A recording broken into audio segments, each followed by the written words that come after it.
morning, everyone. It's Linda here from Pretty Girl Nana Farms. What a quiet day. What a chilly fall day we're having today in the Great Northwest.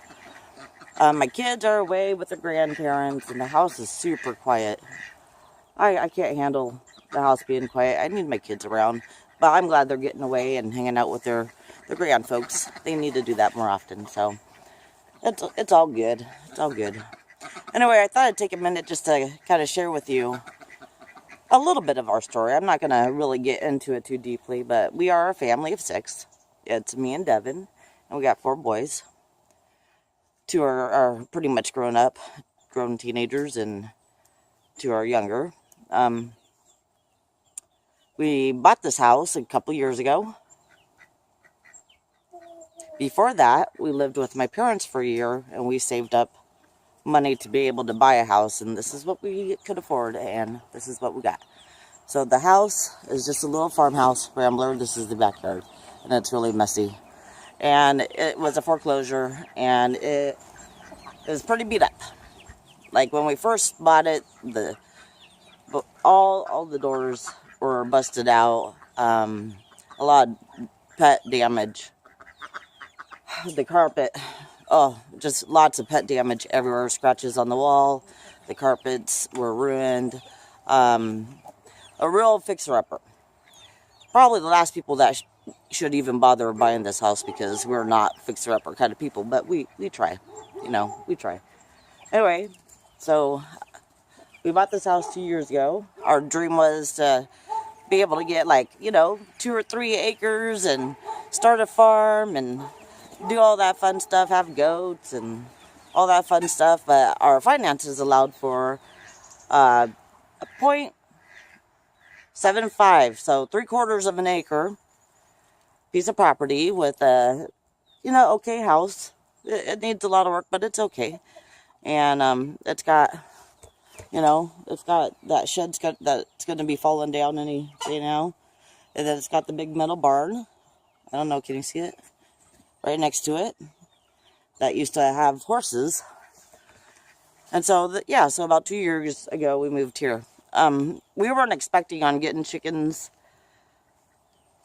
for a while, for a long time, until we could properly build them a coop and do all that fun, safe stuff that you're supposed to do for your birds. But my nieces, who I love, own a farm.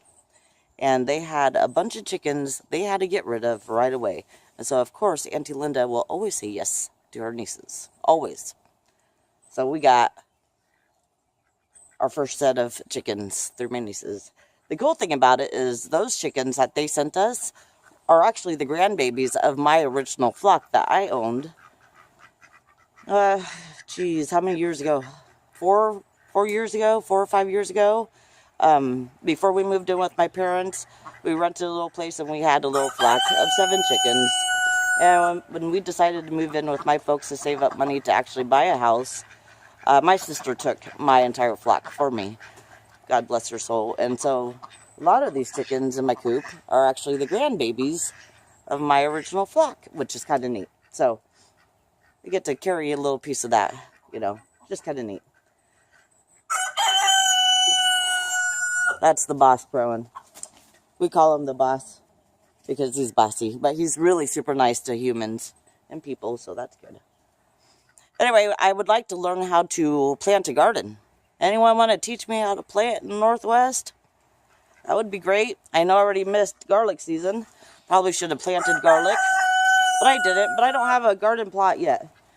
Up front, around the house, there's an area, I think, that might have been someone's garden, but it's overgrown with rambles and blackberry bushes and stuff like that. So, yeah, that needs I don't know if you can see, way down there at the fence line.